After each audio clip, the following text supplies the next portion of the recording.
How to create subdomains in Crazy Domains. So this is going to be a quick tutorial, guys. Again, if you'd like to go ahead and use Crazy Domains for your website and domains, I do have links to this in the description box down below, so just go ahead and tap on that so you could get started with this on your own.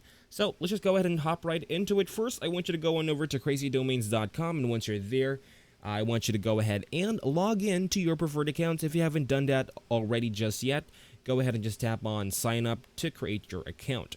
I want you to go ahead and tap on the hosting section next over on your dashboard and select the domain that you want to go ahead and use. Now, since we want to go ahead and create a subdomain with this, I want you to tap on the manage next to your hosting plan. Basically, this will open the hosting manager on the cPanel dashboard.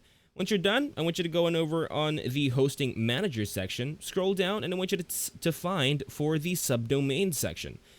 Once you're there, you can actually enter now what your subdomain, what your preferred subdomain that you would like to add to that, and then select the parent domain from the drop down. Basically, what this does is it links the two together, and then I want you to go on to the document root autofilled so that you could basically change this if needed.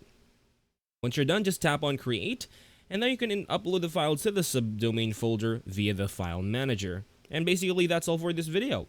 If you found this video helpful, please like and subscribe. Again, if you want to go ahead and use Crazy Domains for your website and domains, I have the links to this in the description box down below. So just go ahead and tap on that so you could get started. I'll see you guys next time.